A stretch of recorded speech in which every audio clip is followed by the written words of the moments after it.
Why are we going to war with Iran? That's the question. And according to the US military, there are a few commanders who are pushing that this war is to start Armageddon so that Jesus returns. Could you believe that? Check this out. See, The Guardian covered US troops were told war on Iran was all a part of God's divine plan. Interesting. And there has been 200 complaints from troops complaining, stating that commanders are using this extreme rhetoric. It says here, US military commanders have been invoking extreme Christian rhetoric about biblical end times to justify involvement in the Iran war to troops, according to complaints made by the watchdog group. The Military Religious Freedom Foundation says that it has received more than 200 complaints from service members across all branches of the armed forces, including the Marines, Air Force, and Space Force. It says down here, he said that President Trump has been anointed by Jesus to light the signal fire in Iran to cause Armageddon and mark his return to Earth. President Trump, wow, what an honor. You have been chosen to start the Armageddon. And check this out, this professor breaks it down perfectly. US troops were told Iran war is for Armageddon, the return of Jesus. Well, what is this? Some soldiers who are not Christians were told that this is a war for Jesus, and like, wait a minute, we're not Christians, we're Muslims, or we're atheists. Why are we fighting this war? And so they filed a complaint about this speech, okay? And we're going to read a part of this email that the soldiers who were dissenting sent to some other people to complain about this, okay? So, could you read, please? I am a NCO rank withheld in our unit. This morning, our commander opened up the combat readiness status briefing by urging us to not be afraid as to what is happening with our combat operations in Iran right now. Okay, afraid. This word tells us they're losing the war, okay? Right? Keep on going. He urged us to tell our troops that this was all part of God's divine plan, and he specifically Wait a minute here. Wait a minute. God's divine plan? God's not the one ordering them to fight this war. It's Trump or the American military, okay? This is kind of weird. Keep on going. And he specifically referenced numerous citations out of the book of Revelation referring to Armageddon and the imminent return of Jesus Christ.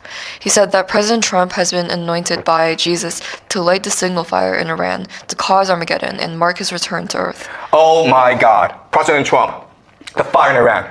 It's all part of a grand plan to destroy the world so that Jesus will return. What is this crap? Okay, keep on going. He had a big grin on his face. Okay, he's happy about this, guys. The world is ending. Yeah! Keep on going. When he said all of this, which made his message seem even more crazy. Okay, so what is happening is that there are some crazy Christians in the American military, in the American government, okay, that want to use this war to end the world, to force Jesus to return. That is why this war is happening. This is nonsense. These are Jewish pawns, Zionists, who want to convince Christians that we need to go to war. It's exactly what's happening. And let's never forget, the U.S. Secretary of War, Pete Hegseth, said this in 2018. Jennifer and I and others had a chance to go see the Western Wall of the Temple Mount, the Western Wall tunnels, so much of the old city. And as you stand there, you can't help but behold the miracle before you. And it got me thinking about another miracle that I hope all of you don't see too far away. Because 1917 was a miracle, 1948 was a miracle, 1967 was a miracle, 2017, the declaration of Jerusalem as the capital was a miracle, and there's no reason why the miracle of the reestablishment of the temple on the Temple Mount is not possible. Did you just hear what he just said? It's very possible in the very near future that the third temple will be built. Let me tell you exactly what's happening. America is conquered. We are controlled by a group of people, whether you like it or not, on both sides, left and right. We're controlled by a foreign nation, and these Zionists are being led to serve Israel first. It's as simple as that. Israel wants to control all of the Middle East. And how are they going to do that? With the United States' help. How are they going to get the American citizens to support this? Just align it with Christianity somehow. Tell them this is going to bring the return of Jesus if we do this. Oh, if we attack all these neighboring countries. Oh, if we take over Gaza. Oh, if we take over Iran. Mind you, there are Christians in these cities. There are Christians in these countries. There's a large population of Christians in Iran. There are Christian churches in Gaza. But apparently to them, it's God's mission to bomb these cities, to kill innocent children. It makes no sense. And I'm sure you saw this Marine stood up and said he does not want U.S. soldiers dying for Israel. Check this out. Israel is the reason for this war. America does not want to fight this war for Israel. Let's go. Come on, let's go. Said one thing and now they're... America does not want to send its sons and daughters to war for Israel. Your inability To name that shows you their exemptness as leaders. This is wrong, and nobody wants to fight for Israel. That's crazy. I've never seen them act this way for anything else. Commandant, please stand up as a Marine. Stand up That's a Marine for right America. No one wants to fight the gruesome part. for Israel.